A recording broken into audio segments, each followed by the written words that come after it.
Okay, man, are you ready to go? I'm ready to go. Now, come on, now crank this motherfucker up.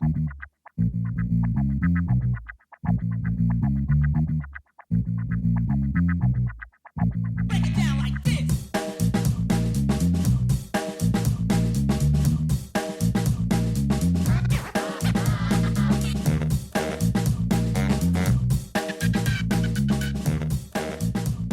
Hello, Internet.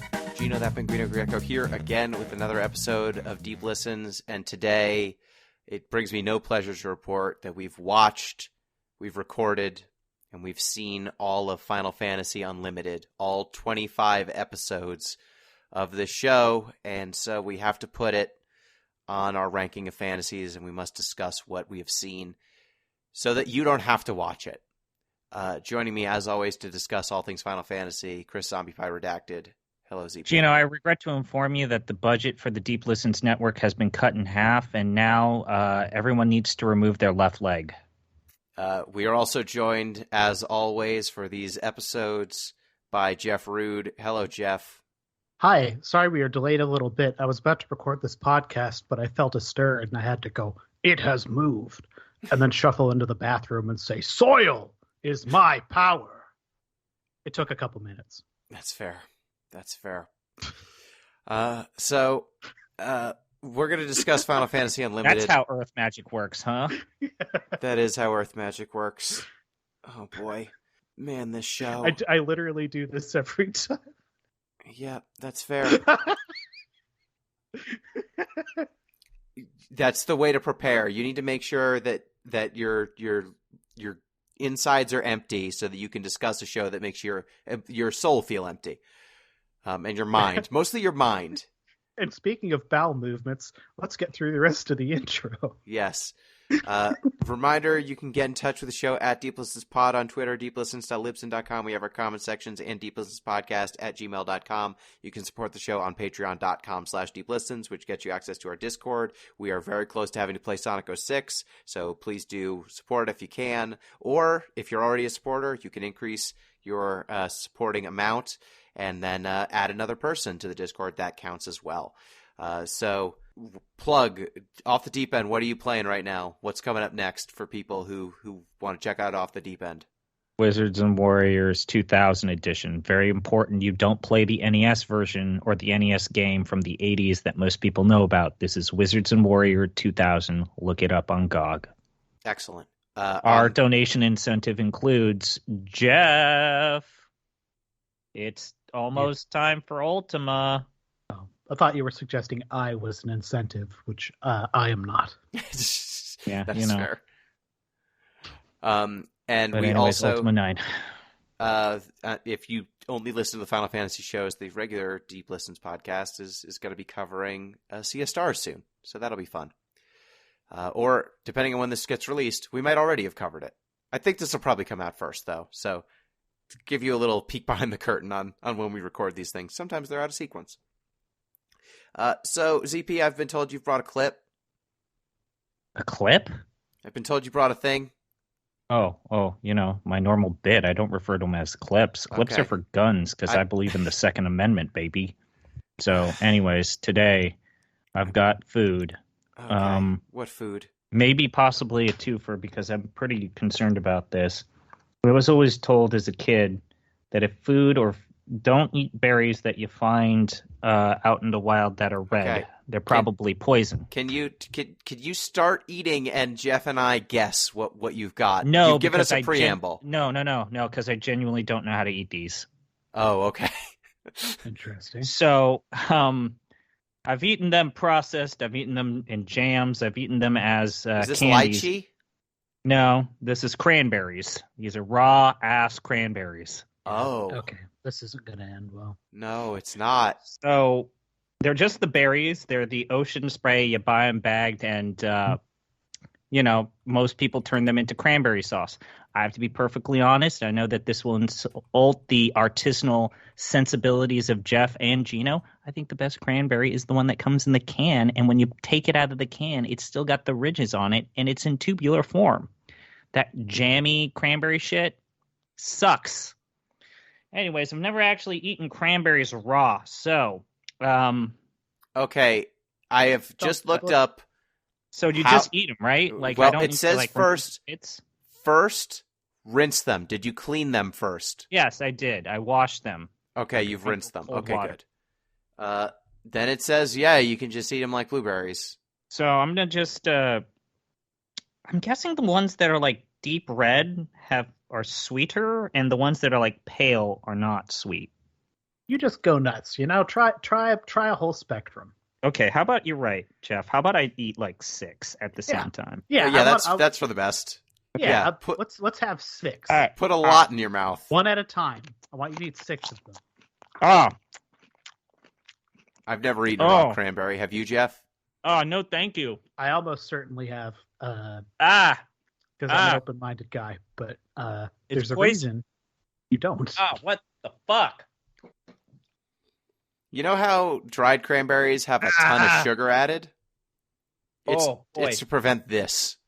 Oh, that's bad. I guess I'll eat nothing more but of the them. dark ones. I'm gonna eat the dark ones. Sure, yeah, no, by all means, keep eating more of them. Yeah. I've seen people just like put raw cranberries on their salads, and they eat them with like a vinaigrette. Okay. Some Those are people- not raw. Those have usually been dried. No, raw. They're I mean, some people like bitter. Oh, Yeah. fuck. I'm sorry, I'm not supposed to swear anymore. Oh, why do they have the texture of like styrofoam? There's not a lot to them. There's a reason Oh. most of the cranberry product you have has been processed Oh, one way boy. or another. Yeah. Not good. Not good at all. Very bad. Oh goodness, no. I must say, however, not to join the rest of y'all with your left-leaning communist propaganda, but I do appreciate Ocean Spray being an agricultural cooperative of cranberry producers over at, the New England area, coming together to advocate for their industry and protect it. That's not good. Make a compote out of that. Make a jam or something. There's a reason most recipes with cranberries, like the second ingredient, if not the first one, just says sugar. Yes. They are for sweetening. There's a reason why cranberries and Brussels sprouts, you add sugar to that stuff every time. Oh, I don't know. Brussels sprouts. Brussels sprouts taste better with just roasted in duck fat or something. Sugar on Brussels sprouts. You've never had like a brown sugar or some I've had a caramelized- lot. I literally had Brussels sprouts for breakfast this morning, but I've never tried So wait, I've got a question. So cranberries are cranberries. Yeah. Yes. Craisins are just dried cranberries, or are they With different? sugar. There's sugar. Yeah. With Oh, sugar. so craisins just have sugar in them. Well, they're dried and they have sugar. Usually a ton of sugar. Like it's Yeah. the only ingredient other than the cranberries. Okay. I'm going to give raw cranberries. Oh boy, do I give this a 0 out of 5? I don't imagine a scenario where this is how you eat them, unless you're like a weird health nut and you're like putting it in a smoothie. I mean, some people like bitter. That's I think the circumstance though. And they're supposed to be good for you. I need water. This is staying in my mouth in a way that I normally got to pay money for a taste to stay in my mouth. What is your stance on craisins, ZP? I like craisins. I usually mix dried cranberries with other dried fruits or nuts. Personally, I'm not a huge raisins fan. I actually prefer dried cranberries, dried mangoes, even crystallized pineapple to raisins. Okay. So you are cool with processed cranberries. This is not for you. But yeah, like what are they called? Currants? Currants, yeah. Currants? Yeah, that's a thing. Grapes of Corinth. Other than that, 1 out of 5. Bad. Speaking of bad things, Final Fantasy Unlimited. Jeff, you said you wanted to set us up with some plot or some background on this show? Yeah. So I want to talk a little bit about anime, because I'm an expert, as you know. Yeah, you're the anime expert on this. Yeah. So this show. So anime, it's a Japanese mode of just, animation, which like to really, really mechanically break down how like the sausage is getting made here. what you basically have, you have background art that is drawn by hand, classically, and then cells of animation that you layer on top of that. So what is happening when you're watching a classical anime that is done in like sort of a pre-digital world with any sort of budget constraint at all is individual frames are not painstakingly drawn one by one. What usually is happening is there's a background layer, and then there's a cell layer which will have your characters, which are usually posed in a way, and you will add to that usually lip flap to sort of demonstrate that a mouth is moving. And what you can do with those cells and then various like optics and moving around of these layers is have these characters be in different positions and different places and relate to each other differently in space, and like basically simulated 3-dimensional space that is being done in a 2-dimensional environment, because again, it's cellular animation, right? I bring this very obvious tedious point up because I've been watching cartoons and like specifically anime since I was like about 5 or 6 years old. I don't know how my dad came into these, but he got like a lot of basically pirated Speed Racer tapes. So I used to sit in the office when he was recruiting for the Air Force when I was a child and watched like a lot of Speed Racer.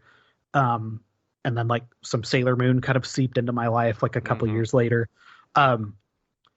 Maybe not since or even I guess Speed Racer have I seen an anime that is so easy to look at and sort of like see the sausage being made. Because what this show is basically, every episode there's some new background art, and the cells of the 5 or 6 sort of like key characters that they sort of have on rotation in a squad of like roughly 4 or 5 at any given moment. And those cells get moved around and the lips flap a little bit. And then there's kind of the high budget clip that they play every episode, which we'll get into. Then your end bumper. And then the next episode starts, and rather than bother to like set up anything, it's just new background art, move the cells around a little bit again, put the extended expensive animation clip in at the end.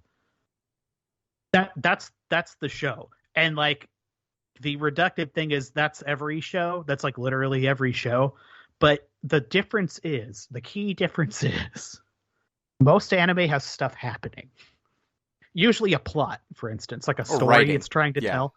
This one just skips that pretty much completely.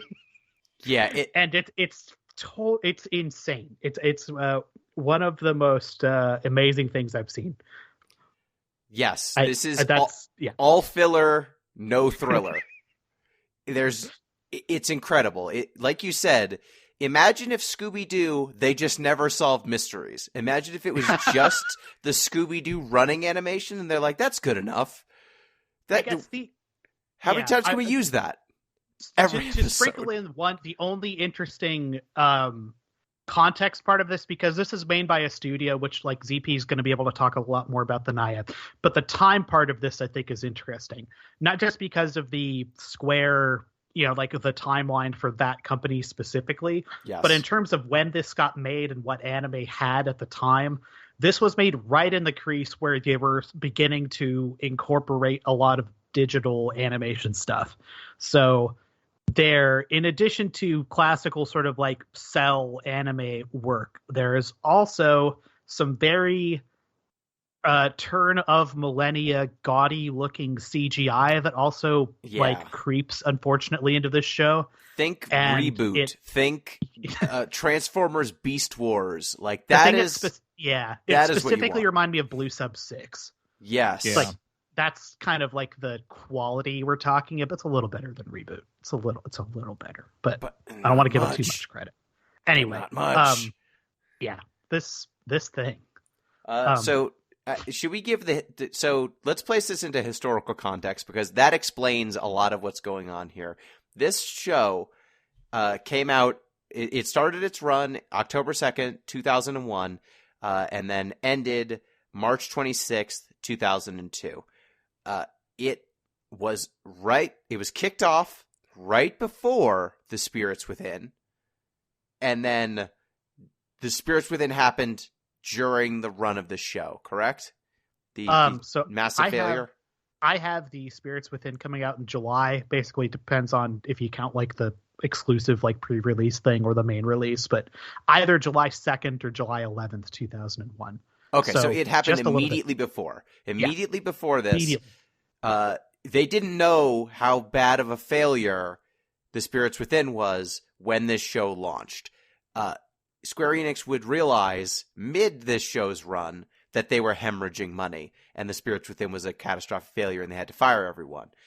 So this show was kicked off when they thought Square Enix is going to be a multimedia company. We're going to do everything. We're going to do movies. We're going to do shows. We're going to do games. We're going to be Sony. We're going to be like that big.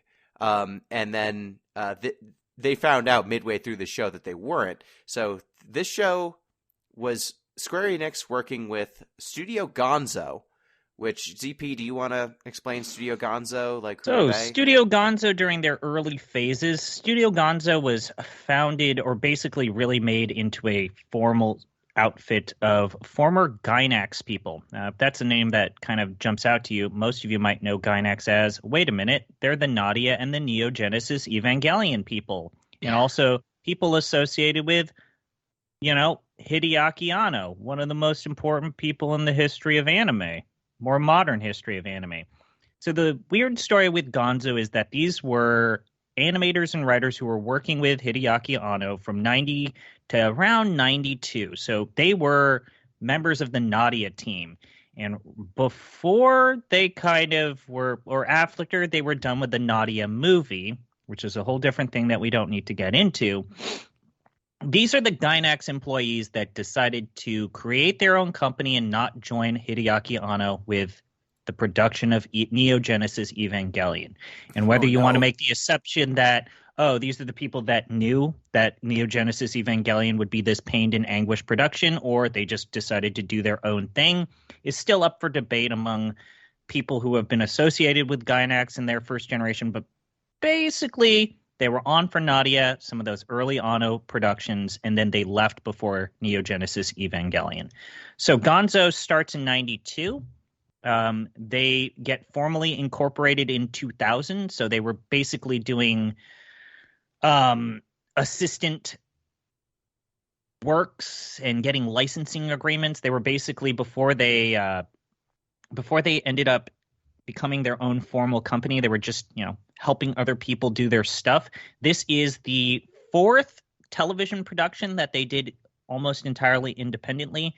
They had done Gatekeepers, Vandred, and then also Samurai Girl Real Bout High School.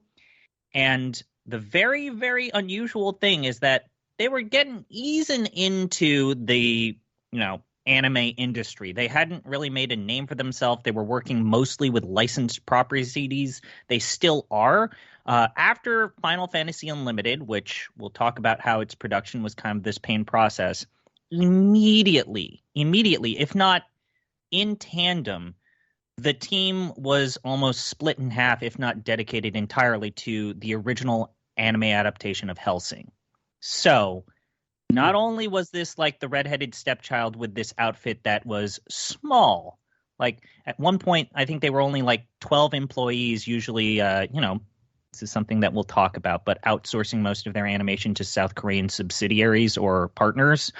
Yeah. And you'll notice if you watch the credits for this, there's a lot of Korean names. A lot of Korean names. This is just, if you believe that anime is made all in-house, the only people who do that is Ghibli. Everyone else just outsources after kind of doing the pre-production and conceptualization of the shows with partners. Everything gets outsourced. Brief side note. Do you think Ghibli's going to be doing that for one day after Miyazaki dies? Almost immediately. Yeah. I mean, once he's gone, no one is going to say, yeah, we got to, no. Yeah. It will be good. Gone. Absolutely. Yeah. But anyway, so it's not that Gonzo was not good. I mean, they followed Final Fantasy Unlimited with Hellsing, Full Metal Panic, and then like a lot of other things that they're far better known for. They have a bit of a reputation for being the go-to studio if you are a video game company and want to make an adaptation of your video game property. For example, they've been the point man for literally every single anime adaptation of Atlas Works. So all of a large portion of those like Atlas and Sega games have been them. They have done a lot of other works beyond that. I mean, they even did like they've done a lot of stuff. They've been kind of on hiatus. They haven't really done anything since like 2000s or 2020. But that's not to say that they're like bankrupt. It just might be that they've aired back to like assistant animation roles in that. But anyways, yeah. So it's a studio that does solid work, very workmanlike. They are the people that a lot of video game companies worked with, and they were unfortunately handed a grenade when they were handed this project. And to do something that Jeff pointed out, he mentioned Blue Submarine number 6. Actually, the director of this thing was one of the leading people behind Blue Submarine 6. Huh. So who, from the Final Fantasy side of things, Jeff, what person would you say was the most integral, maybe a person our listeners might know who had a hand in the conceptualization of this show? So you're asking this in, I would dare say bad faith. Yeah. But Okay. the honest answer is this anime starts, has an intro, and then you go, huh. And then the first credited name is Akitoshi Kawazu. It's the very first name you see. He's back, baby! Oh. The first time I saw the credits, I was like, this feels like the opening to Unlimited Saga. Weird. Like the intro. So, yeah, that is actually something that even Kawazu has basically had been forced, strong-armed into admitting is, so he had been making, like, basically conceptualizing, working on the concept for this show, and then was simultaneously making Unlimited Saga at the same time. And he's just said, everything's a coincidence. I didn't intend for that. It's just, a coincidence that everything's kind of very similar to what the game was. It's just a coincidence. Yeah. So Akitoshi Kawazu of Unlimited Saga and Final Fantasy II fame, for the purposes of this podcast, he is kind of the person, at least he's the most credited person from the Final Fantasy side of things, as having worked on this show. And the show, boy, is it a mess. Let me try to do a synopsis. It stars you and I, who are twins. They are on Earth in Japan. One day, well, I guess before they're even born, there's a clash between a dragon with a gun for a face and a dragon with a sword for a face. Those two horrible CGI monstrosities slam into each other and create a giant portal. It's like a giant rift, black rift that shoots up in the sky in the ocean. And it's just there from that moment on. Two scientists go into that portal. They come out. They write a book about what they saw in the portal. And I and you are their kids. So they are the twin children of these two scientists. They want to find, one day their parents say they're going back into the rift to do more research, and then they never come back. So I and you hear a rumor about a train, a subway, that if they go into a train station at midnight, I think, the train will show up and take them inside of the rift.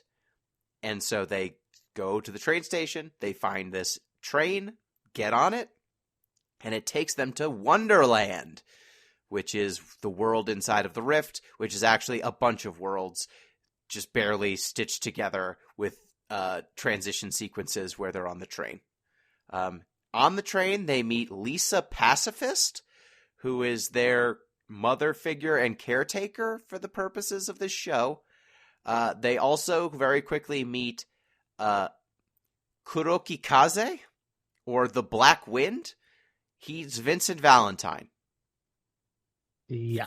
For all intents and purposes, he's a man with a cloak, and he doesn't talk a lot, and he's got a gun, and he's got a metal arm, and the metal arm turns into a gun. He even has like the headband sort of thing going on. He's Vincent Valentine.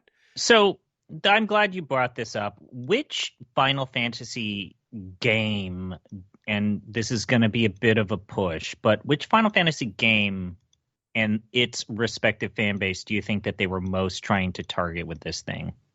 I mean, it's kind of hard to say because Unlimited Saga?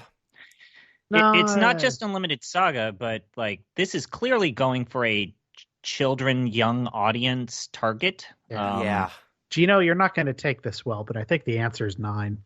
Like, I really do. I think it's 9 or Crystal Chronicles in a lot of ways. And that's not me trying to be a dick. No, I mean, that was the game that came out right before this show. I think pretty much, yeah. I think 9, a little 7, a little 9, a little maybe 6. You know what's not here at all is any 10, which no. The for reference, Final Fantasy. So the Spirits Within comes out in July of 2001, along with Final Fantasy X in Japan, that comes out in December in the US. So like there's like very little, if any, cross-pollination there at all.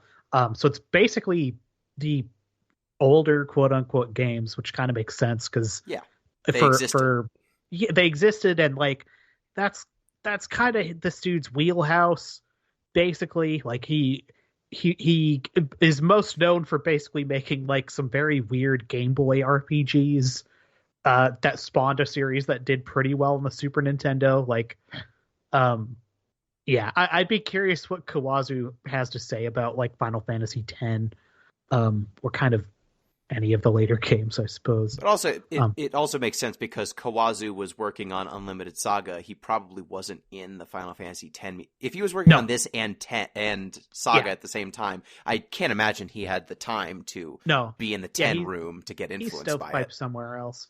The other thing I would say, I guess this is a pretty mealy-mouthed defense, but considering what is in this show, I think he, again, don't actually know. My assumption is he gave what amounts to like a treatment. Like here's a type 2 pager of some ideas I got. Go nuts. I'll get back to you when we're wrapping up and we need to come up with some sort of conclusion, I suppose. And then that never happened. Yeah, so I think that's a fair estimate, that Kawazu probably gave some big ideas. Like, this isn't his fault. The problems with this show that we're going to discuss are, some of the concepts seem bad, but it seems like a mix of bad execution and then time pressure due to the failing of and you two have already hinted at this. This is when Square Enix had deliberately opened up a branch of it to do a studio in Hawaii to make a movie. And so there was a lot of appetite for Square to diversify and make things that are not games. Yeah, it again, Final Fantasy X, which is, as a reminder, one of the best-selling games on the PlayStation 2, which is the best-selling video game console ever made, ever. And Spirits Within was such a dud that it basically erased whatever money was made off Final Fantasy X. Bad enough that, the Square merger happens with Enix 2 years after this, basically. I'm looking at my notes to make sure that, So, Spirits Within is like an apocalypse level event. Something, when I was poking around trying to figure out what Square Hawaii's role in any of this could have been, I didn't realize that their part of the Animatrix actually didn't come out till 2003, which I wonder when that was actually completed in this timeline, because the idea that they kept those offices open as they're literally hemorrhaging money and dying on the floor for an extra 2 years to render a 15-minute portion of someone else's movie while also owning and renting property in Hawaii. Yeah. So either that happened, which is also insane, or that wrapped up in 2002. And then that was some the sort of Wachowskis Delaware shell finally corporation. putting it all together and releasing it as a full product eventually. But yeah, their quote unquote multimedia interest really had dissolved well before that. This thing. Anyway. Yeah. But So- this but is yeah, like so- on paper, this is generally speaking how other video game studios would go about doing it. Is you find a studio that will take your pitch. You're saying, hey, look, we want to do a licensed property thing. We want you to do this. This is basically what Enix did until they started actually buying manga production and, animation productions. Enix, let's be honest, had Squaresoft beat in this one area because, all that Dragon Quest stuff was selling a lot better than some of these Final Fantasy shows, even when we talk about the Crystal Chronicles, especially if we talk about the Crystal Chronicles. But this is how you're going to do it, is you license your property to a studio, an outfit that's normally the lowest bidder. And then you say, these are the number of episodes we want to do. This is the general. We'll have a rep come to you to talk about ideas. We'll figure out some character designs, contract signed, go. Like, that's how you're supposed to do it. You're not supposed to open your own studio. Totally fine. What actually happened here, though, is the problem. Like, it wasn't a process problem necessarily. The problem was the execution. And like I said, it's I and you. They got on a train. They meet Lisa Pacifist. Then they meet knockoff Vincent Kaze. And as you said at the beginning, Jeff, these episodes are very formulaic. They land on this planet and then are in Wonderland. And then after the first episode, they are going to go to a new location. On that new location, there are the antagonists, which are Earl Tyrant, who is the main enemy. He's who's the leader of the Red Ribbon Army in Dragon Ball? Oh, God. The tiny little princeling jerk. CP, this is for you. I forgot. CP, the Red Ribbon Army? Yeah. Dr. Giro? Is that who's the little? Isn't there like a little shitty emperor or a little shitty princeling Al Giro character in Dragon Ball? Or am I wrong about that? Oh, you're thinking of like Dragon Ball GT stuff, like Maybe. the little emperor dude. Are you talking about the pig dude, or? I could be wrong. I feel like this is an archetype though, like the anime shit lord, the anime shit boy award. Like here's Tyrant. the note I'd have about the anime shit boy here. He's set up to be a little toady, right? Yes. He's got this vizier sort of character behind him, Osha, the entire time. Oscar. With Oscar, it's Oscar. Yeah, they romanize it in weird ways, but it is Oscar, who is whispering shit in this kid's ear for literally 25 episodes of the show. In a way that is very clearly like, okay, they're doing a Kafka. He's going to do a Kafka. He's going to do a Kafka.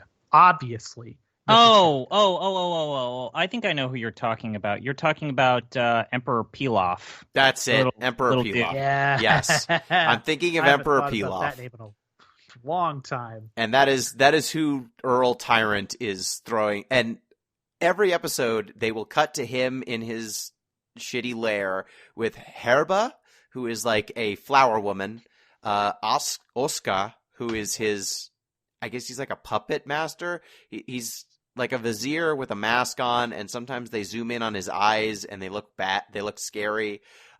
Fungus, he's a fungus man. Yeah. He's a mushroom man. And then Makenshi, who is a swordsman. And eventually we get a fifth goon named Pisto, who is he's a water boy. Pissed Shaw's the 11th is his full title. Yes. Yep. So those are his goons, and usually it's Earl Tyrant sitting in a chair being fed food, like eating waffles or ice cream or something, and then being told, "Oh, we didn't get them at. We'll send a new guy. We didn't get the good guys. We're going to send someone after them." And he's like, "Okay, get it done." And then he sends one of his goons out, like it's a Sentai show or something. Yeah, the Sentai power dripping off of this show There's so you can almost fill in the gaps here. They get somewhere, shenanigans ensue. They try to fight them off. They can't do. The commercial break happens. They come back from the commercial break. It's still pretty bad. That's usually when Kaze just sort of wanders in, at least for the first half of the show. He'll wander in, and they'll be like, "Oh, thank God, he's finally here!" And this sequence of events will happen where he'll look at a big metal thing on one of his arms, and part of it'll glow, and he will say, "It has moved," and then the strings will come in. He will say, "Soil is my power," and then go through about a 60-second transformation sequence where the weird metal thing turns into a gun. It's Trigun. It turns into it's the freaking Trigun. Yeah, it's very. Yeah, let's say formulaic. Yeah, and that's a whole canned sequence. And then, well, you're forgetting like the hand arm. It starts transforming. A like big turbine, like ninja star thing comes out of it. It spins, and then it like disassembles and then reassembles into the Trigun. And then he's soil is my power. And then he says the appropriate soil has been chosen. Yeah. Well, that's the second sequence that they sometimes do immediately thereafter, but sometimes they pause a little bit just for effect. That's true. The enemy will be like, "Ha! It doesn't matter what you do," and it's just Vegeta. And then he says, "The soil mark triad to use upon you has been decided," and then slowly takes out 3 random colored. He does a Bob Ross. He's like phthalo white, and he goes the brown to eat all other browns. Van Dyke Brown. And then he slowly loads it in. And then he does that 2 more times. And then he basically says a canned line about what is going to happen, which is this gun is used to summon familiar characters from the Final Fantasy universe, including one from 10. Actually, I just realized there are Ixians in this game. So Ixian comes from 6 too. Ixian was in before 10. Oh, yeah. So I believe you. But anyway, this sequence, which again eats about 2 minutes of a 22-minute anime, which has about a 60-second outro. So I didn't actually map this out, but when you really boil down what happens every episode of this show, the first chunk of it is generally a recap for a couple seconds of like whatever falling action was happening in the last episode. Then there's the intro song, which is about a minute.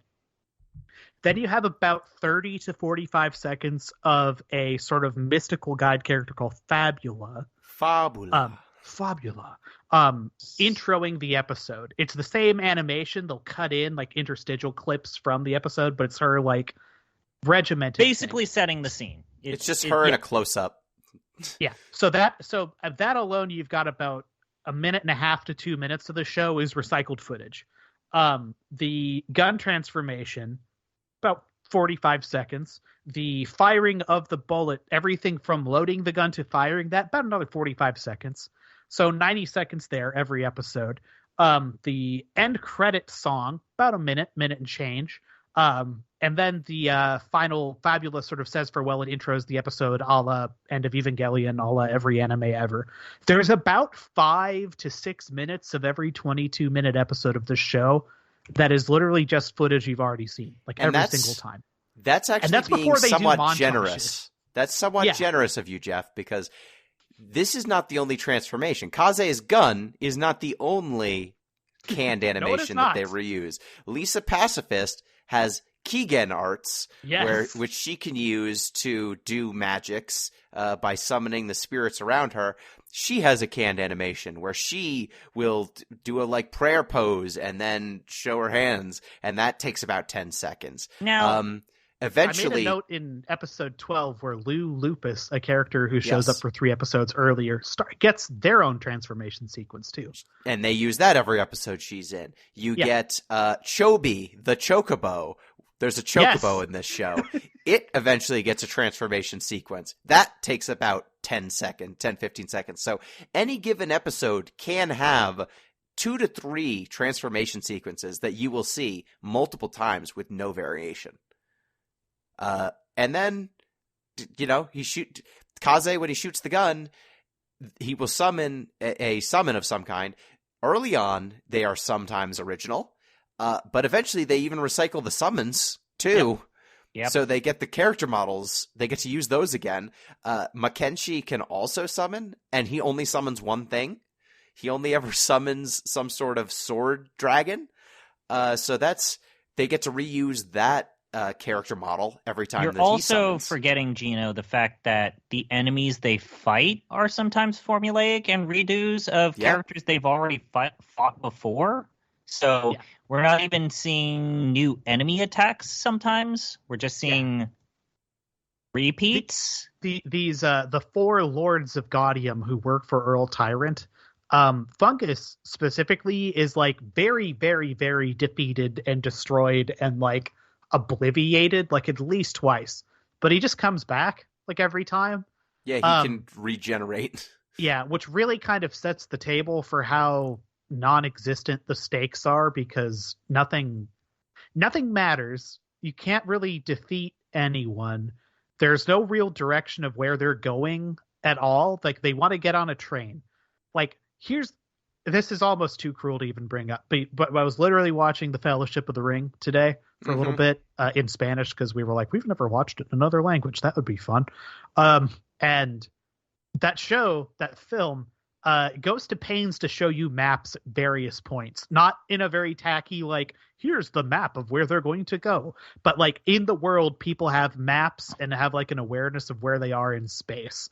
And this anime, like from the jump, is like, it's Wonderland. Things are kind of weird. So it's going to be hard to figure out what goes where and when, which, okay, that's, out, like, we've been doing that as a fictional thing for a very long time. It's like, goal is to be disorienting, I suppose. But what it leads to is, I think, something about the production of this show, which is what that allows you to do is just kind of draw a bunch of backgrounds, just kind of any old crazy, fantastical environment you could think of. And then on kind of any given episode, you could just splat a new one out and be like, they're in a mushroom forest now. Because it doesn't matter, because they just kind of show, like, the beginning of these episodes is literally they're just in a new place most of the time. And they're not like, wow, that was a long walk. We sure did go far to the north to get towards the place. Like, nothing is fixed in space or time. And none of the enemies die.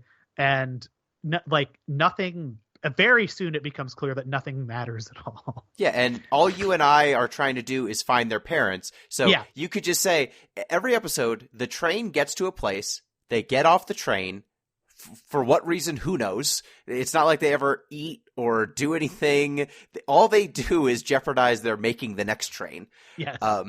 They get off the train. Sometimes they can find their way back to the train. Sometimes they can't. But eventually they get back to the train anyway. Like, even if they can't get to the station, they just, by the end of the episode, get transported to the train with no indication of where these stations are, like where they came from.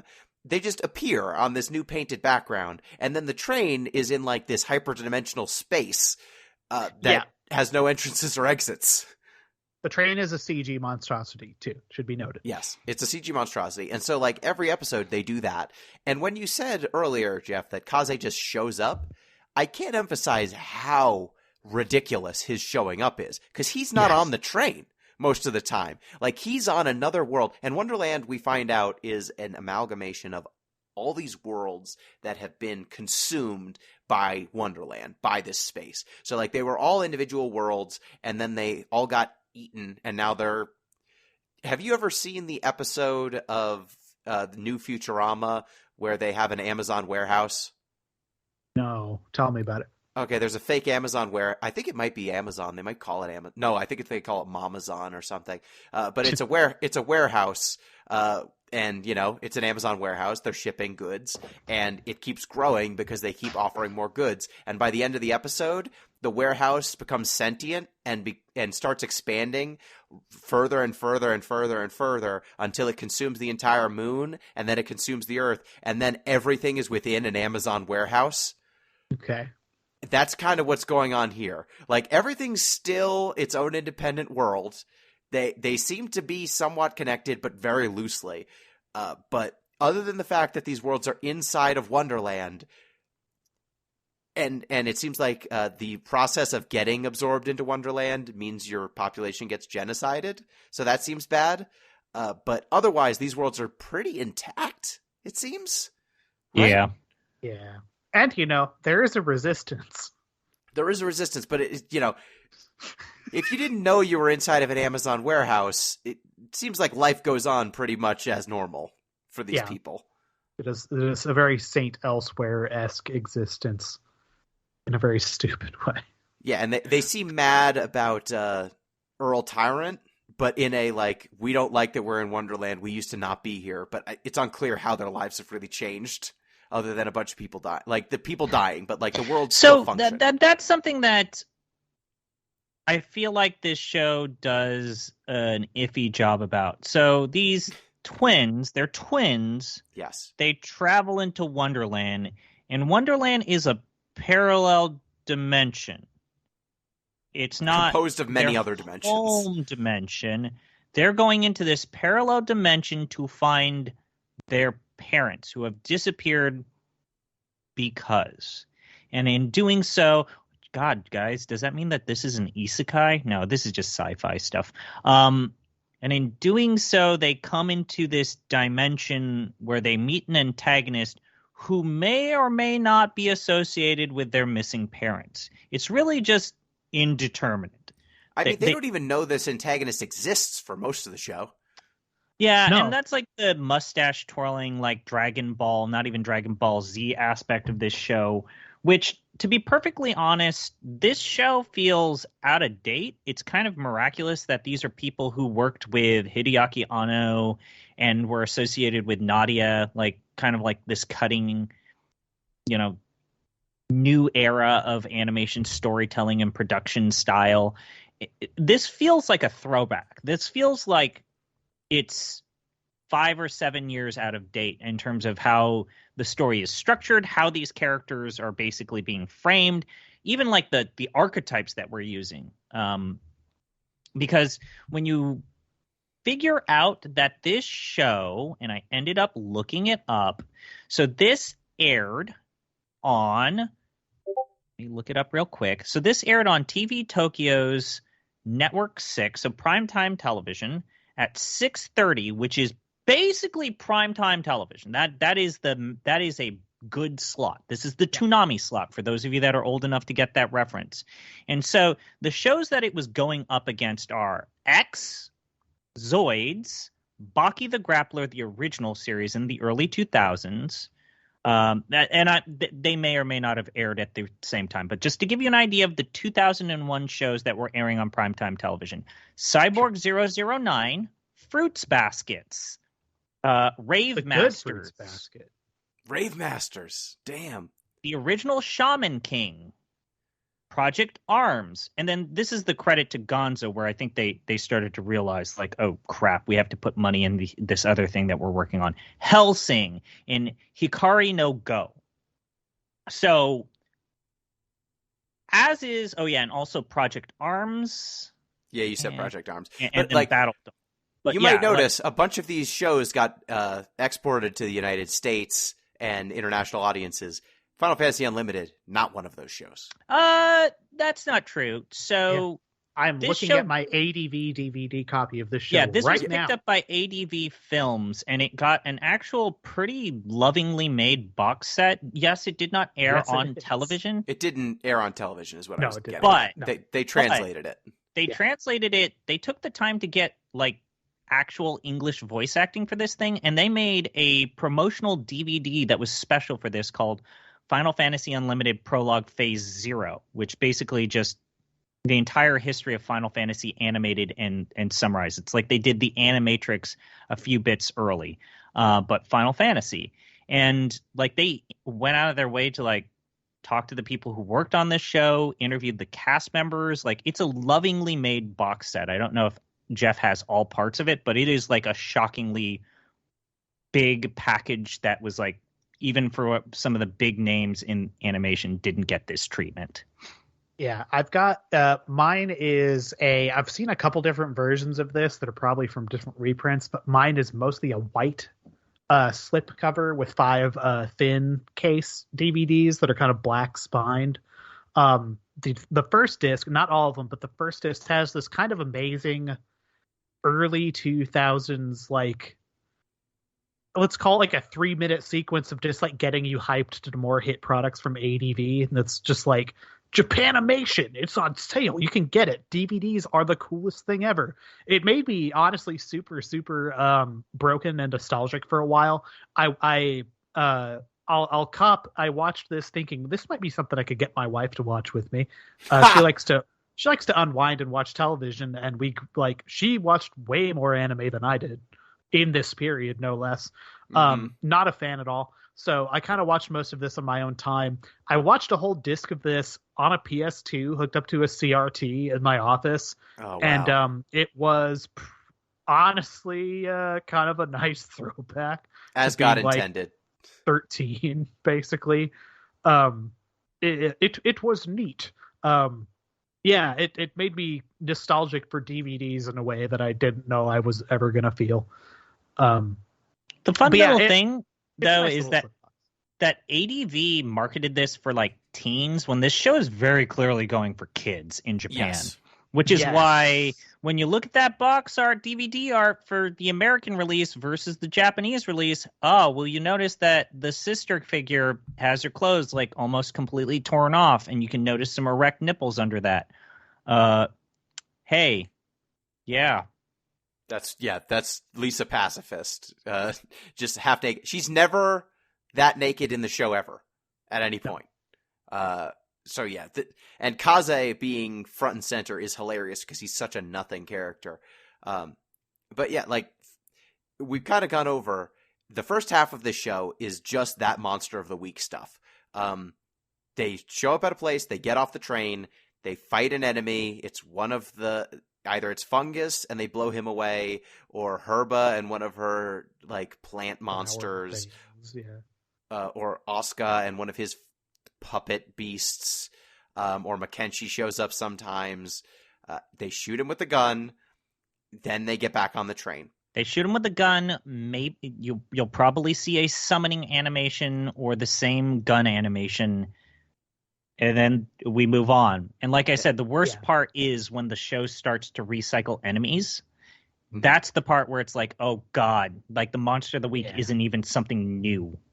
There's a couple little homages that really creep into this show, and some of them are just very like strange choices. That I kind of mentioned the rotating cast part of this, so it's the two children, I and you, and Lisa Pacifist, and then Kaze kind of in the wings, and they'll usually have like a spare with them that just kind of showed up, and these spares range from like wolf transformation fetish character Lupus. To weird Nicktoons spin-off Fungo, who's drawn he is basically from a different show and has the Star Wars role of going, I have a bad feeling about something that is going to happen. There is a sentient flower character who also looks like a Nicktoon that shows off as like a one-off character. I made a note about episode 14 specifically, which begins in a Deus Ex sort of Machina situation where they get rescued by the Cid in this show. Like, it just begins with like, well, that was scary, but good thing I rescued you. I think the little girl's name is You. It's I or You. She has her second costume change.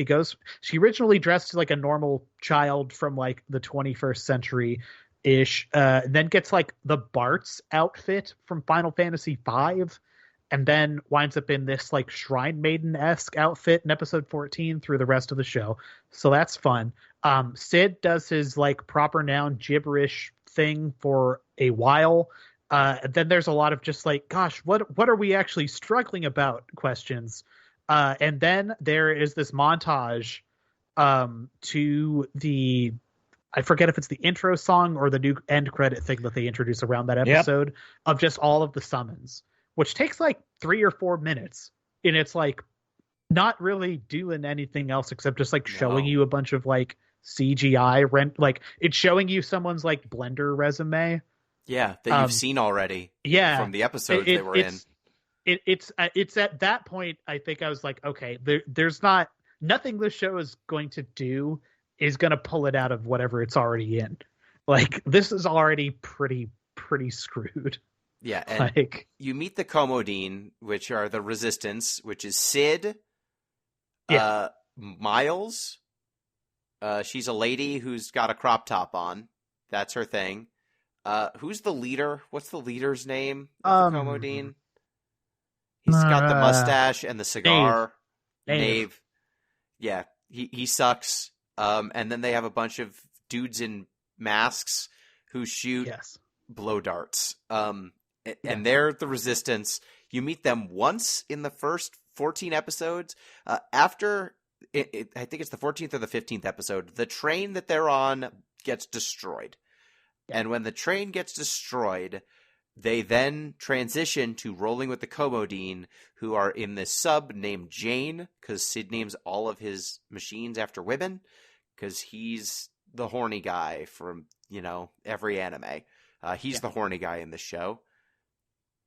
And then instead of going from random location to random location on a train, they are unfortunately trapped within the ocean puzzle, or umi puzzle in Japanese, which means ocean puzzle, which is a Rubik's Cube of worlds where they have to overcome some sort of thing so that they can advance to the next cube, or else they'll be dropped into chaos and killed. And if they achieve the goal of the area, they get to move up, and eventually they'll get where they're trying to go. Because Pisto, who created this, he's going to let them go if they just solve his little puzzles. Which functionally means instead of going from a train from one completely unrelated location to the next, they are going from a submarine to one completely unrelated location to the next. Yeah. When we say it's an ocean puzzle, you might think that means that every location is in the ocean. You are wrong. Sometimes it's a desert. Sometimes it's the sky. Sometimes it's a field. Sometimes it's the ocean. Sometimes it's a marsh. But no, it's just the first section of the show again. But there's a submarine, and now these chuckleheads are there, and instead of Kaze falling out of the sky and shooting his gun, he waddles off of the submarine and shoots his gun. Yeah, the show might actually be worse for this, because at least prior to this, it was just like, well, whatever, they're just going to wind up somewhere else. But now the interstitial stuff between them being kind of wherever they decide to put them is all thematically the same. And it actually made me sour on Pissed, who I'm not going to lie was kind of my favorite villain, because he has like Vegeta energy about him. Big brain. Yeah, he is. You've activated my trap card, but a guy, but he's a starfish with a mouth on his back. Like, he's a weird design. I'll give him that. I like his design. I love his I've studied you. I have the perfect counter to what you're going to do, and it's this little gun in my pocket. Yeah, he gets the Ma gun at one point. Yeah, he does. He steals it. Yeah, they in a very transgressive moment for the studio that put this together, they do the entire Ma gun animation, but I shit you not, it's mirrored.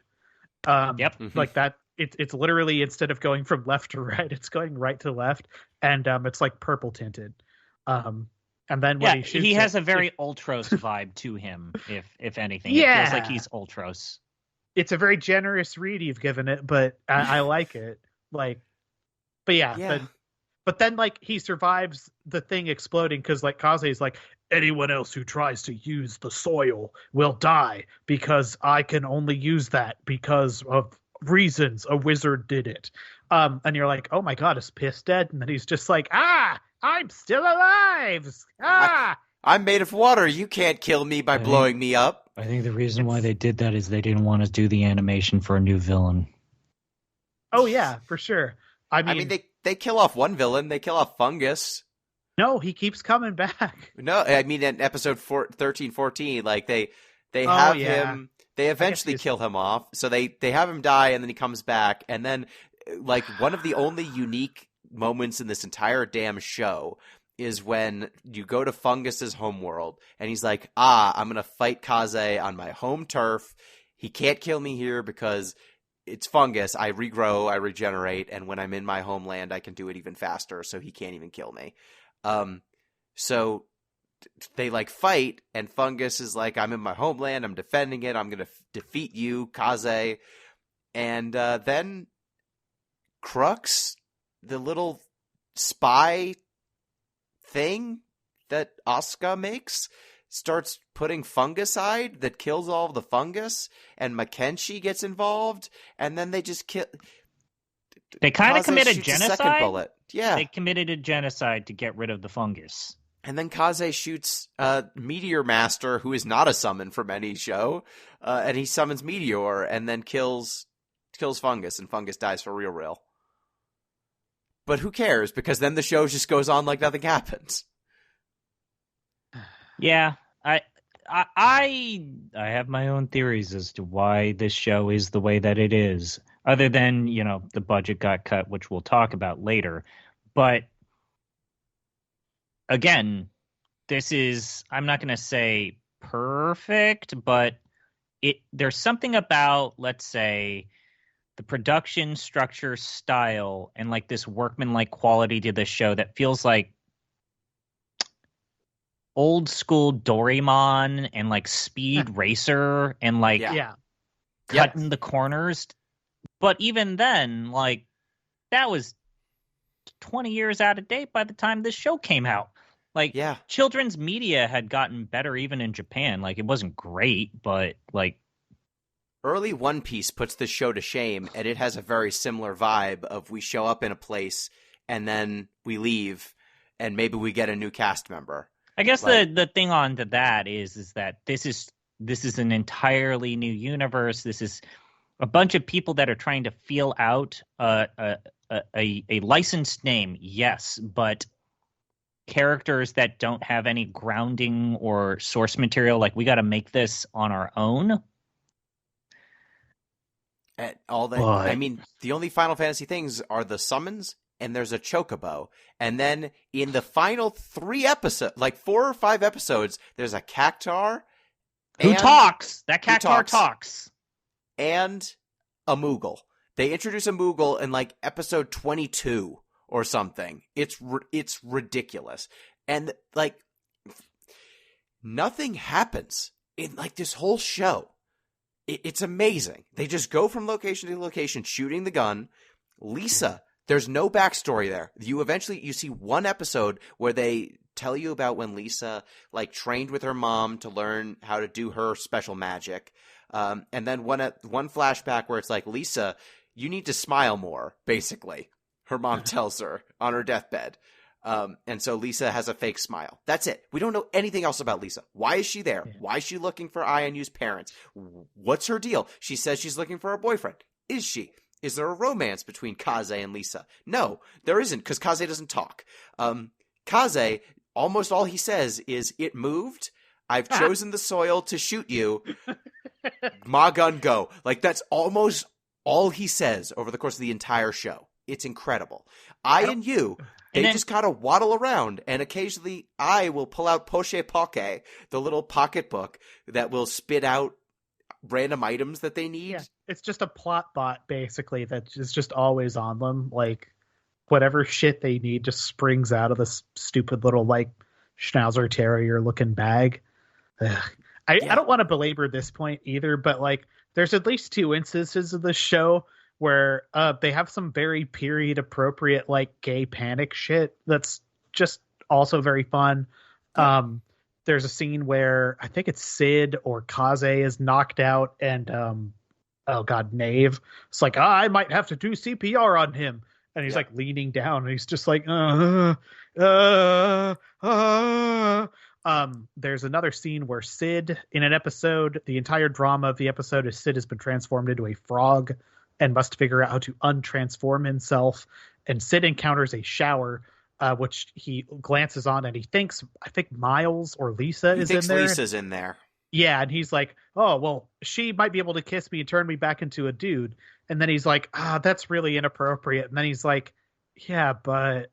We're gonna You die know. if I don't get turned back into a person. So really, I'm willing to make this bold sacrifice for science. Goes into the shower and, oh my god, it's Nave. His smooth legs, and he thought those legs were a sexy lady, but it's a man with a horrible penis, and oh no. they used that same shot from the shower in 2 different episodes. Yes, of they people- do. Yes, they do. I saw it again. I was like, you son of a bitch. Gonzo, you've done it again. Yeah. It's So, guys, we've been dancing around the issue. So this was 25 episodes of possible torture. Yeah. How many episodes was it supposed to be, ZP? It was supposed to be 52 episodes, which leads me to believe that the ultimate goal of this show was to get to syndication within 202 seasons, which, for those that don't know, syndication basically means that you get to like the 100 mark, or is it the 200 mark? But basically, you become television. In children's television, the barrier is usually lower. It's about 100, 150. And then once you get enough episodes in children's television, you just do you go into syndication, and then that's how you make the money for kids' entertainment. So this leads me to believe that if they were really aiming for 52 episodes and possibly doing another season, because surprise, surprise, the story doesn't end and there is no ending here, it leads me to believe like they wanted this to have the children's slot. They wanted this to be on par with a Kamen Riders or like a Super Sentai show or a they mech wanted this show. to be One Piece. And they wanted it to be make the long term con, I guess, is just have it in rotation when the other shows are, in between seasons. I mean, this show is a perpetual motion machine. It's construction, right? Yeah. They are Wonderland. Every location can be unique. There's no need for any of it to make sense.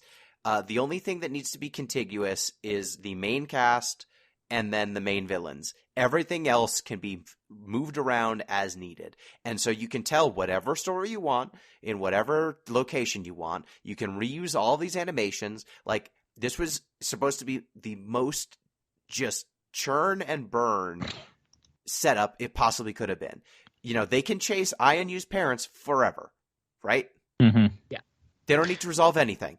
So, and then this gets into the question of like, okay, so the show starts airing in 2001 and eventually it ends in 2002. Yep. And what I found from a source on the Square Enix, like it's very funny. It was an interview for Final Fantasy 15 Brotherhood, where they're talking about other previous attempts to make anime and OVAs for Final Fantasy products. And it's like, yeah, we were super excited. We learned a lot from Advent Children. And then, let's talk about these other things, like that weird Final Fantasy 5 thing. Also, that Unlimited show. And they let slip that the show was not doing well in terms of ratings around 2001, and they were possibly going to lose their time slot around 2001. So within months, this show pivoted from a 52 episode thing to a 25 episode thing, like mid-season, which is not unheard of. It will shock a lot of people to know this, but most animated television shows are not fully produced, fully animated, fully voice acted the minute that they start airing. What oftentimes happens is that it is a running season where when you air episode 1, you're maybe a good chunk into season 1, right? So episode 1, season 1 airs. You might be still working on episode 8 or 9 of a 13 episode arc, because that gives you some wiggle room there. Like, you'll be done with the animation. You might even be done with the voice acting, but the post-production will not be done for the entire season. This is why a lot of shows go on hiatus while they're airing in the season. Steven Universe did this a lot, to where, oh, hey, you know what? We couldn't get the post-production done. Someone got sick. We have to go into hiatus, go through the previous rotation of episodes, and then we'll continue 2 months from now. So while they're making this show, basically Gonzo was likely working with their deposit the money that they got up front for 52 episodes, and then Square probably backed out of 52 episodes and says it's got to be 25 now. And it's like, well, shit. That changes everything then. That's not to say that I think that this show would have been better at 52 episodes because that would have led to this climax. I'm just saying that clearly they were spacing themselves out to be in syndication, stuff that they did not address. They did so leisurely, under the expressed, not permission, but hope that this would be a 52 episode production. And then also, if you're going to commission 52 episodes, the amount of money per episode is probably a lot lower than a 13 episode arc or a 26 episode arc. So the upfront money probably wasn't great, if we're being honest, from the start. Oh, and it shows. You can see where the budget didn't go. Yes. But like the amazing thing to me watching this show was I can tell that the conclusion was rushed. Like the last two episodes are so much faster paced and they cannot convey all of the story that they are meant to convey. But everything up until that moment feels incredibly leisurely and poorly paced. So I don't know when they found out the plug was getting pulled, or 2001. No, I know in 2001, but I'm just saying, like, how many episodes were in the can? Because it feels like when they get to the ocean puzzle, the Umi puzzle, they're still just doing Monster of the Week stuff and nonsense storylines. Like, you get introduced to Moogle, I think in episode 22, and then he shows up at 23. He's supposed to be Kaze's sidekick, and he gets introduced in the third or fourth to last episode. He barely speaks. And then they kill him off in the final episode as if we're supposed to care. Like he's barely in the show. So I just have a hard time. Like I would have expected them to ramp up or ratchet up the storytelling outside of the final two episodes, and they didn't. It feels like it's the same show, and then all of a sudden they get to the end and they're like, oh crap, I guess we're going to need to end this thing. So I don't know how late in the production process they found out. It feels to me like the last two episodes were the only ones that really got impacted. Yeah. It was like, oh, I guess we need to end it. So like they get to the final thing in the Telos, which is where they're trying to go in the Umi puzzle. They get there, and then Pist dies in episode 23. Then in episode 24, they start making the attack on the Earl's castle, and then all of the Commodine get blown up. And then episode 25, we find out that I and you are not normal people. They were like Wonderland chaos babies or something, and the Earl is chaos, and he can transform, and that's sick. Everyone dies who isn't who isn't in the main cast, and then they shoot the gun at chaos, and boy, the reveals in the last episode. Can you talk about what chaos looks like? What version of chaos are we getting in here, Gino? It's like Final Fantasy 1. Is it? It's like a mushroom with wings. Yeah, it does not look like. Look like any version of chaos is my point. Like it's like Tree Wizard Man almost. So it's like, wait, did you play 5? Are we talking about Tree Wizards again? Yeah, I don't know. It's nondescript polygons is what it is. Yeah. It looks terrible. Oh yeah, it's a 3D. Some of the boss fights, I put it in quotations, boss fights are 3D. Some of them are 2D. Most of them are 3D. But yeah, like when you have this what's supposed to be this intricately repackaging of an RPG boss, which are generally speaking meant to be these set pieces and like these visual showcases. Boy, howdy, man. Like, do you think that the 3D is where they were supposed to put their money, and the technology just wasn't there yet? But boy, like the juxtaposing of 2D visuals with 3D like animations and summons and big hulking enemies just does not look good. I don't like it. I've never liked it. I still don't like it. Yeah, I mean, so Makenshi and Kaze are supposed to be enemies. One is the Black Wind. Kaze means wind. The other one, Makenshi, he is also called White Cloud or Shiroi Kumo. They are enemies. It's unclear why, because Kaze has amnesia and doesn't talk. And Makenshi also doesn't talk hardly at all. So they clash a couple of times, but you never know why. They at one point introduced Makenshi's brother, and then Makenshi kills his brother, again, barely explaining why anything's happening. And then at the end of the show, they kill off Makenshi, and he sacrifices his life to defeat Earl Tyrant. And then Kaze, we find out about his bullets. Jeff, what are his bullets? Soil. Where does the soil come from? Oh boy. I want to. It's his wife, basically. It's his sister. It's his sister. Yeah, sorry. They do the bionic commando thing. It's the best part of the show, to be perfectly I'll admit, honest. I was not expecting that. That was a surprise. It was nice to have one, I guess. Yeah, they keep having flashbacks to him with his sister. Also, they never explain in the show it's his sister. I looked that up on a wiki. Great. Yeah.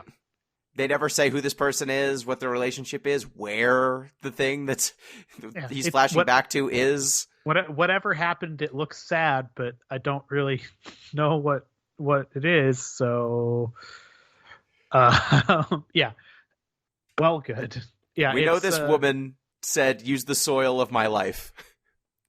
To shoot the bad guys. So yeah, all of his bullets are his sister's life force turned into bullets. And so at the end, he turns Lou Lupus, this wolf girl who's got a crush on him, into a bullet. Then Moogle, the character who's introduced 3 episodes earlier, he gets turned into a bullet. And then Kaze turns himself into a bullet and says, "Lisa, you shoot the gun after I'm gone." And in another transgressive moment for the studio, they then actually do some original frames of Lisa using the Ma gun. Yes. And so she shoots the Ma gun, and it summons a gun dragon, which I guess is Bahamut. I don't know. And then it kills Earl Tyrant, and Asuka falls into chaos. So Herba gets knocked into the chaos. Pissed gets turned into Mist by Makenshi, and then gets turned into a summon because Makenshi's summons are Mist. Those are 2 different games. Yep. Pissed and that's the joke is John Goodman. Yep. He was mad at the puzzles. Yep. Anyway.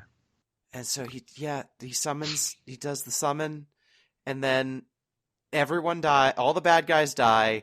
Earl Tyrant dies. It turns out that you and I's parents were working for Earl Tyrant, and they were brainwashed. They resist their brainwashing through the power of love. They shoot the gun. The bad guy dies. Asuka falls in the hole and screams, "Unlimited!" And then the show ends. Yes. That's it. And then Fabula, the woman who's the narrator, says, "I'll have to tell you what happened to the survivors another time." Basically.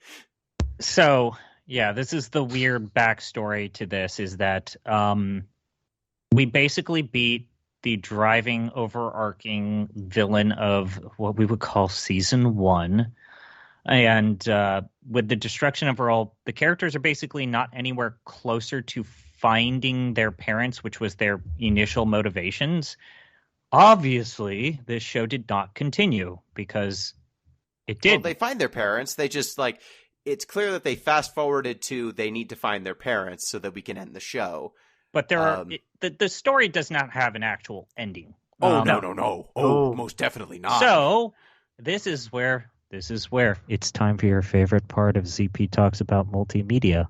It's time for ZP to talk about the surrounding media that fills in the narrative. Tell me about radio dramas. It's a novel called Final Fantasy Unlimited Sono Kizuna, and that was released in 2002, March 28th by Kadokawa. Yep, you know what? The Kadokawa that does normally good stuff. It is a novel written by someone, and it was supervised by Squaresoft, and it's the side story that it explores a side story set in the time of the television show, and it doesn't star the main characters. Yeah. Book number 2 is a 96-page art book titled Final Fantasy Unlimited, Kaze to Kumo Noita Sekai, also done by Kadokawa Shoten, 2002. It's just an art book with characters. I would like to know regarding Sou no Kizuna, that it is purportedly set before episode 12 of the series. I think that's a hilarious thing to point out, because that could mean anything, seeing as nothing happens in any of those episodes at all. 100%. Yeah. Then, okay, guys. Then we got book number 3, Final Fantasy Unlimited After Gakai no Show. This is done by DigiCube. This is also a side story. This is not starring in any way, shape, or form the main characters of the story. I guess it does. This is sometimes. I think this is where we find out Lisa. No, that's the audio drama. Oh. Okay. Then we have the 32-page manga, which was hand-drawn.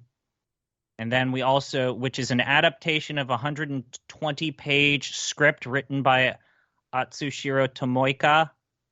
It covers the twins' return. This is what it says on the tin. A story that covers the twins' return to their own world, the revelation of Lisa's past, and introduction of a new villain under Gaudium known as Soljese. Okay, so basically they go back to their home dimension and we find out what Lisa's whole deal is. Then there is the serial web novel, no longer available because webcomics, am I right? This was published on the official Japanese Final Fantasy Unlimited website, which is no longer available. Are you referring to After Spiral? Yes. At this point? So I am looking at an archive.org page with this on it. So these links are all still active in the sense that this is kind of just a stack of JavaScript. Yeah. So this is 7 chapters and one spin-off chapter. This looks to be entirely untranslated. Yeah. After the events of Final Fantasy Unlimited After. Huh. Thank goodness. Now we got to talk about the audio dramas, because there's a lot. So we've got Final Fantasy Unlimited Voice Theater, Fubura no Ikai I no Saiso. This is only for people who subscribe to TV Tokyo's Anime X service via their mobile phones on iMode's distribution service. Inquiring minds only. There were a total of 10 episodes. They were released once a month. If you beginning on January 15th, 2022. So for like almost a year, this universe had digital content, audio drama stuff that you had to subscribe to and pay a monthly fee for. Look, if you support PBS, they will send you a tote bag and an audio drama. It stars mostly Fabula's voice actresses. I need to look this up. So this was later compiled and released in the same year for CD-ROM for Windows 95, 98, ME, 2008, XP, and iMac G3s. All right, there was 2 drama CDs released by Avex Mode. The first drama is Final Fantasy Unlimited Before, and this is given to customers for a limited time as a gift for those who purchase the DVD box set. Jeff, did you get this? No, I did not. Okay. It tells a story in the form of a flashback of the destruction of Kaze and Makenshi's worlds, learning the backstory of Kaze and Makenshi's lives. Oh, shit, guys. Kaze is troubled. His dimension was destroyed.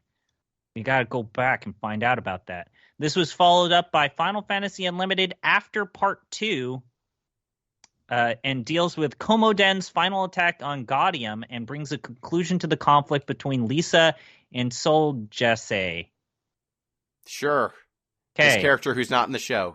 Now you're saying, okay, that's it, right? Like, we're done. Nope, because there were 2 video game adaptations that continued the story. So there is, the first is Final Fantasy Unlimited with You. And they spelled it Unlimited space WITH space capital U. Great. It is a video game adaptation for mobile phones on iMode's distribution service, similar as before, and developed by Index. A mobile game in 2002. The game contains the same plot as the anime. Points are accumulated by playing through the game's scenarios and used to purchase more characters. You could eventually even download ringtones based on the music of Final Fantasy Unlimited, or you could purchase them using real-world microtransactions. If I may pause you briefly, ZP, we didn't mention this, but the show it has an intro which I actually think the intro track to this show is like okay. It is, and then there's a post, a credit song as well, which is originally a sort of like sub Orange Range J rock song. That's actually okay as well, and it's set to some weird like chocobo art, and it's totally fine. And then I think around episode 14 or 15, for reasons lost to me, that changes. And because it's the second half of the season. That happens in anime all the time, where the second half of the season has different intro and outro music. Show off my ignorance, and that's totally fine because I only like Fruits Basket, the original one. That new one is shit and terrible. You don't like Romancing Train? Romancing Train is a straight downgrade across the board. I don't know. I showed my wife Romancing Train, Bring All the Pain, and it got a chuckle. It's definitely a chuckle. I'm just kind of blown away. Okay. So I like that. Wait 1 second, ZP. I like that Romancing Train becomes the outro after the train is exploded and there are no more trains on the show. It's for all the foamers that were like, "Where'd you put the train?" Shout outs to all my foamers out there. Oh no! I found out something very, very dark. Okay. So the final video Darker game than is what we were Final already Fantasy saying. Unlimited on PC Mikyu Kuroke Yume Noke Oku. That was later translated to Final Fantasy Unlimited on PC Adventure Labyrinth. This is a video game adaptation of the story in Final Fantasy Unlimited, but told while doing card-based combat. Starting with a tutorial with I and U, the player is taught how to play the card game before it continues with the Final Fantasy Unlimited anime's storyline. It features shots, frames of animation taken directly from the anime to visualize the stage that they are fighting on and the person they are fighting. Now, I know what you're thinking, Gino. Wow, that sounds amazing. What if I told you that My Abandonware has a ROM for this game that you can now download, and then you can relive the entire retelling of this story while playing a card-based combat game. I'm going to need you to send me that link. I'll do you one better, Gino, because there's a product, an official licensed product associated with Final Fantasy Unlimited that was not covered, which is the Final Fantasy Unlimited official character card system. Oh, excellent. Send me the link. So I posted this in the Discord. So this was released in 2002 by Amada Printing. I can't tell what the purpose of these cards are. They are leveled. I don't see any sort of like rules or schemes. I'm going to assume this is for card connoisseurs. Level 12 Lisa Pacifist. Yeah. We have some autoplay music on that website. Limited edition Lisa Pacifist. I'm just going to warn you that this game that I found is, let's say, it's very much inspired by Yu-Gi-Oh! That's fine. But anyways. That's fine. Okay. Well, let's get to ranking this show, because I think we've given this show more respect than it deserves. It's bad. I wouldn't recommend watching it. There's almost no plot to it. The writing is bad. Did you both watch the sub or the dub? I switched around. I switched around. I feel like that this is something where I go both ways, because the Japanese voice acting is, let's say, they didn't it's for kids, so it is very, let's say, typical Japanese voice acting, which is people are overselling their lines. They're doing the JoJo like overacting that I generally speaking is one of the things that I like about dubbed anime is that sometimes they don't go over the top. But yeah, it's not an especially great performance by either side. Okay. Yeah, the English one is definitely the instructions they were given is this is for children as well. So you when the particularly the young girl in the show talks, her affect makes like some people don't want to become parents because they've had like literally one bad interaction with a child in a grocery store.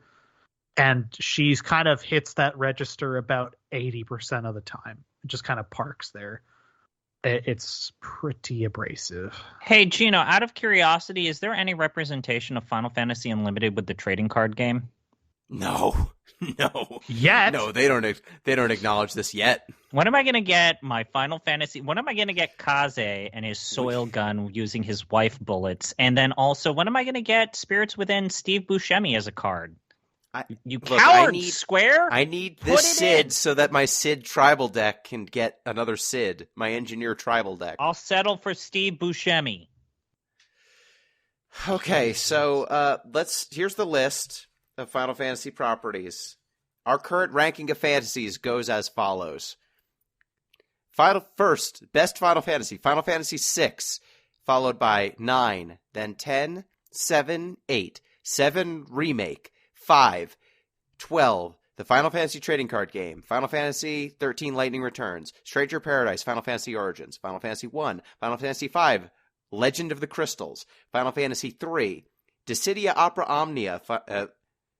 Final Fantasy Opera Omnia, Final Fantasy 10-2, 15, 13-2, Final Fantasy 7 Advent Children, the movie, The Spirits Within, Final Fantasy VII, On the Way to a Smile, Kingsglaive, Final Fantasy 15, Mobius, Final Fantasy, A King's Tale, Final Fantasy 15, Brotherhood, Final Fantasy 15, Last Order, Final Fantasy VII, First Soldier, Final Fantasy VII, Dad of Light, Final Fantasy V, Dear Friends, which is a CD, Final Fantasy X-2, Last Mission, Final Fantasy II, 11, 13, and Dead Last, Final Fantasy VI, Special Tracks, the worst Final Fantasy thing we've interacted with.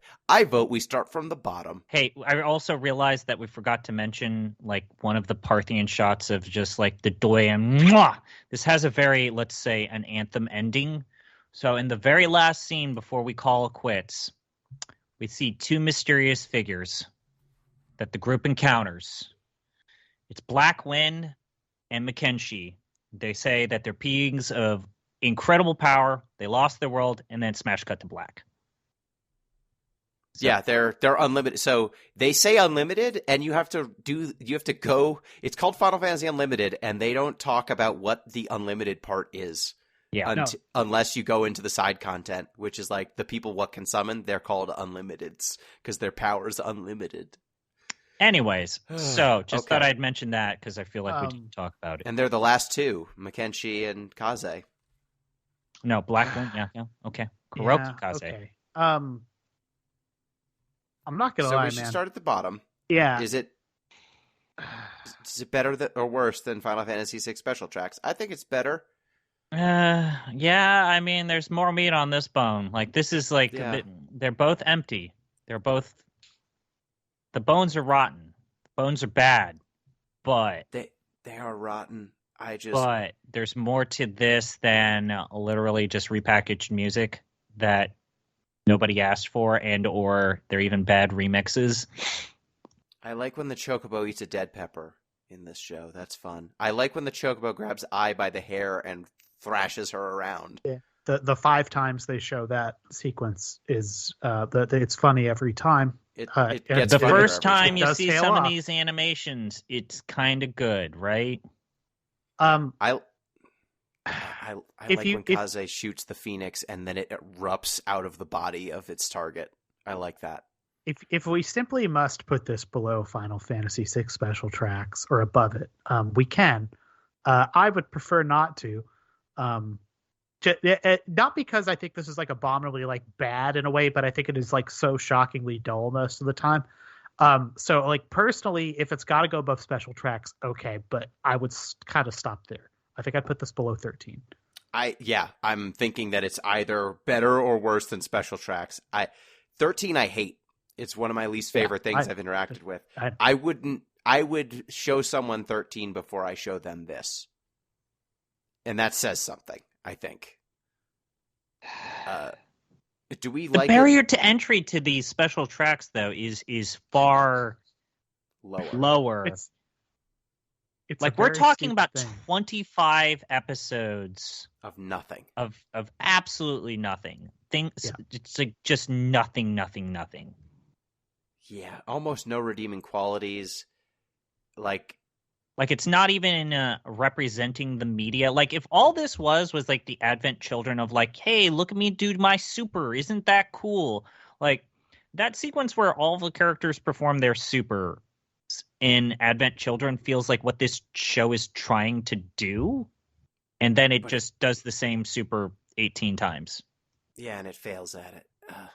And I mean, this is such a storytelling just vacuum, and the characters don't even look that cool. Like they seem to focus most of their attention on just making the boobs really weirdly drawn. Yeah, I don't know. Is it better than special very tracks? cold in Wonderland a lot of the time. Yeah, I feel like... So here's my thought process. Special tracks is a cheap cash-in, but ultimately it can only waste, 20 minutes of your time? Yeah. With bad music, and you can just skip and you know it was bad. This one wasted hours of my time. Multiple hours of your time. Tons of hours sifting of through my it, time. trying to find anything of merit, and there's like when it's like it slowly dawns on you, like there's nothing here. There's nothing here. There's no there. The show doesn't even end well. It ends by killing off everyone, which I appreciated because I wanted those characters begged for death. But I respected the integrity of killing off all of the characters. But other than that, man, knock off Vincent with no backstory, with no anything, and he's a main character. And the show's like, look at these two awesome characters. And I kept waiting for like, when are they going to be characters instead of the guy who shoots the gun? And it never happens. 25 episodes. It's an impressive feat what Final Fantasy Unlimited has done, because it's a show that is half as long as it's supposed to be, yet feels twice as long as it should be. You know? Yeah. It's amazing. It's a time void. I think this is the worst thing. I think this is the worst Final Fantasy thing we've interacted with. Yep. I think it's very bad. No redeeming qualities here, really. Like, the art isn't even good by its standards. The writing is non-existent. The story that's being told is boring. I don't see a reason to vibe with any of the characters. I'm The trying world to like isn't even generously interesting. think in my head, like, who is the person I would recommend this to? And it's no one. And it's not only no one, it's like, so I went to the Final Fantasy Reddit, and I know, okay? But hear me out. Is there was a kind of like counter narrative that was talking about how, oh, this is the go-to Tommy was so bad it's good Final Fantasy thing that you should go out and watch. It's funny. And I went into it expecting that, right? It's not. It's not, because there's just nothing here. There's no memes. There's no character. There's no like trying to do something and falling on your face. There's just it's not even incompetent. It's just, it's a big old mound of mud. And you can't shape that into anything. You can't turn it. You can't just make something cool out of it. It's just mud.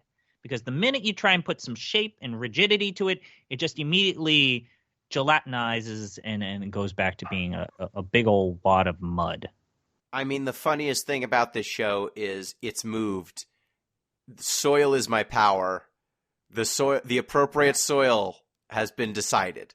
Yeah, That's I made a joke about making poos at the start of this episode, and that's the joke. That's the funny thing you can take away. yeah. Is literally do that like one time or a couple times if you're married, because spouses Like really when I like think it. of like the reason why we've continually said, "Hey, Final Fantasy Crystal, the Legend of the Crystal is still my go-to recommend. If you want a bad Final Fantasy thing that's funny, just funny, yeah, check that one out. Like there's no reason for you to seek this out. There's just nothing. No, you have Nada. better uses of your time. There's a reason Square Enix hasn't made it easy to find this. But I don't know, man. Like that music literally takes pre-existing stuff that we like and is good and makes it bad, which is kind of a miracle. And that's It where is, I but kind of am with that special tracks thing. I agree. I just think, both of these were terrible cash grabs. Soulless, terrible cash grabs. And this one is just so bad. It's a bad joke that went on for months. And now you can barely even find it. Like, you have to go on random abandonware web pages. Like, it's not even uploaded into useful places. Like, you have to pirate it. It's not... Square doesn't want to sell it to you. That's how bad it is. It's incredible. So, like, I think this is the worst thing we've interacted with.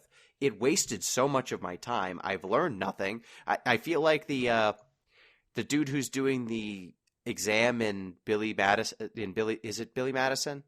Where he goes back to school? Yeah. Yes. He's like, we're all dumber for having listened to you. Please go. You receive no points. May God have mercy on your soul. Yeah, that's Billy Madison. Yeah, that's what I feel after I watched this show. This show was afflicted on me in a way that very few things we've done for this series has been. So I think it's the worst one. Is anyone really fighting me on it?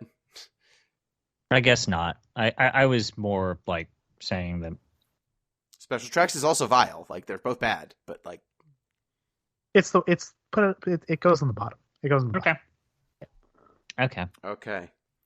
The new worst thing we have ever interacted with a Final Fantasy in its name is Final Fantasy Unlimited. We broke through the bottom, folks. Keep on a very, hurting Gino's goal of keeping 13 down there forever. And I personally have gotten 2 things under it. Yep, you have. Way to go, champ. Before we get into anything else, I'd like to talk briefly about myanimelist.net. This show, this listicle you found. Yeah. Well, this is that. So not even the listicle article, but just poking around that website. I really try not to like poison myself with other opinions before we do these episodes. So I didn't do a lot of reading or like, I'll say anecdotally, the one time I did look for like YouTube people talking about this show, there's not a lot. But myanimelist.net, which is, we all know is a very reputable source, has a ranked list basically of just like, fan vote. What's your opinion on this of like most anime? This show is ranked 8,371 out of 13,253 shows that have like scores. Incredible. Which is a lot. I was looking at the bottom of that list to see if we recognize anything on there. The one thing that I recognized was the Panzer Dragoon OVA is ranked like 30 from the bottom of like everything that they've looked at ever. I would like you guys to guess how many Final Fantasy properties are ranked above this. All of them? Or, more importantly, how many are below? None? I think this is like below. There's one. I'll give these just relative. We'll appreciate this later when we go back through it. So this is like 8,300 out of like 13,000. Advent Children is almost in the top 1,000. Yep. Kingsglaive is 2,100 ish. Checks out. Last Order is 2,700 ish. Huh. Sure. Brotherhood, the web series, is ranked 4,507. The Spirits Within is at position 7655, which is above this. The thing that is below this is Legend of the Crystals, which is a whole damn near 400 spots below. I think Those that's people a are crime. wrong. Yeah, Those that's people insane. are wrong. That show that is a fine as an anime series, which is apparently was like an OVA thing, maybe a little weird. As a film, fantastic. Good time. Yes. Anyway, Final thank you, Fantasy- my anime list. Legend of the Crystals is a camp romp. This show is not. This show's Better a bummer. than most of the games in this series. Yes. It's All funny. right. It's made us laugh more than the Final Fantasy games that have been intentionally comedies. We should do a watch along of that so people can watch along with us. We talk about it enough. Yeah. All right. So the new list is Final Fantasy VI at the top, then 9, 10, 7, 8, Final Fantasy VII Remake, 5, 13, Trading Card Game, Lightning Returns, Stranger of Paradise, Final Fantasy 1, Final Fantasy 5, Legend of the Crystals, Final Fantasy 3, Dissidia Opera Omnia, 10-2, 15, 13-2, Advent Children, The Spirits Within, Final Fantasy 7, On the Way to a Smile, The Book, Kingsglaive Final Fantasy 15, Mobius Final Fantasy, A King's Tale Final Fantasy 15, Final Fantasy 15 Brotherhood, Last Order Final Fantasy 7, First Soldier Final Fantasy 7, Dad of Light, Final Fantasy 5 Dear Friends, Final Fantasy X-2 Last Mission, Final Fantasy 2, 11, 13, Final Fantasy 6 Special Tracks, and our new worst Final Fantasy thing, Final Fantasy Unlimited, the TV show. Which leads us now to one of the most terrifying things I have to say every few episodes of this. ZP, it's your turn to pick. Yeah, it is. Yeah, it is. I'm actually surprised. I'm very surprised. Because Jeff actually talked out of turn because I was going to pick this for my turn to end the year. That was my whole gimmick. That was my whole plan. So You got scooped. I got scooped. I got had. Now, that said, I'm going to turn my eyes to Jeff. Jeff, I've called you a simple man, and I'm actually going to give you more credit than credit is due. I thought many, many moons ago that your pick for this current podcast was going to be something that you've taunted Gino with. Oh, no. That you've sent gifts to, bidding him to do something, to figure out how to make any Super Nintendo classic retro game streaming work. That's right, Gino. You've got a goodie. You got sent something. What was it, 2 years ago? Yeah, 2 years ago. that. You got sent something very, very ominous. It's next to me. It's next to you. He keeps it near him always. Yeah, it's a specter. And Gino, I figure it's time for us to slay this specter, slay this dragon. That's right, kids. My I'm pick holding it. will be Mystic Quest. It's in my hand. You It knew this hasn't day moved would come, in 2 Gino. years. You knew this day would come. Oh, boy. There's another SNES game we've not done yet, and I think it is hysterical that we're going to get to this one first. Hey, I feel like we've done a service. We've like I said, one of my favorite things was playing Final Fantasy III, which I'm writing about right now, and us going like, yeah, you know what? This game having this reputation of being the bad one or one of the bad ones. I feel like we did Not a fair. service in saying, no, that's completely unfair. This game, however, also has that reputation of being one of the absolute, not say worst, but let's say disappointing things to bear the Final Fantasy name. I'm glad that we've made a concentrated effort to get out of the realm of mediocrity, which was the 15 and the spin-offs, like that section, and we've now started attacking the bottom of this list. Gino, we've talked about this before, but there's maybe one good game left. This is the scary Slam thing. dunk. Yeah, slam dunk, good game. We might find some other ones that turn out to be good, but we know there's one that's probably in the top 15. Yeah. For sure. But anyways. I appreciate that these are surgical strikes on the bottom of this list, and I'm here for it. But yeah, just long story for those that maybe don't know. I would say about 2 years ago, Jeff sent Gino an actual Super Nintendo copy of Mystic Quest. I think because he beat me during Extra Life, or just was this the Final Fantasy II Extra Life thing? No, you got a jersey out of that. But which for whatever is still reason, not redeemed, by the way. That's for true. whatever reason, Jeff sent an actual copy of Mystic Quest to Gino. Yeah, I'm holding it in my hand, and this, It's nice to have. the horse head got mailed to me. I think one of my like greatest the Godfather. accomplishments in my life is actually dying on the first boss of Mystic Quest, which some people have asked, how is this even possible? And I did it, It's possible. Gotta wake up pretty early in the morning to get one over old Chris here. Well, next up, we're playing Final Fantasy Mystic Quest for the Super Nintendo.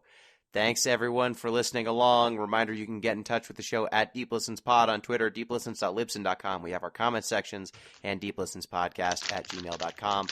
You can support the show on patreon.com at patreon.com/deeplistens.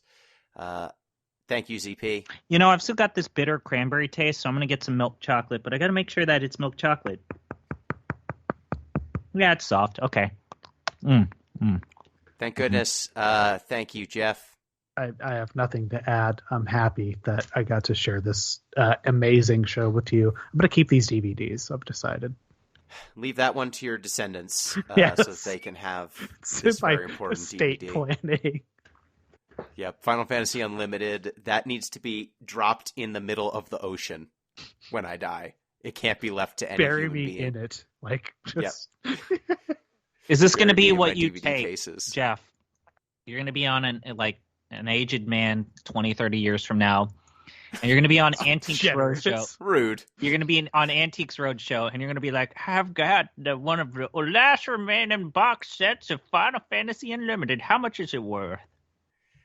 Turn Final Fantasy Unlimited into canoptic jars for you. Each of the DVD clamshells. Yes, he's got it. Okay. All right. Remember, folks. Till next time. Peace.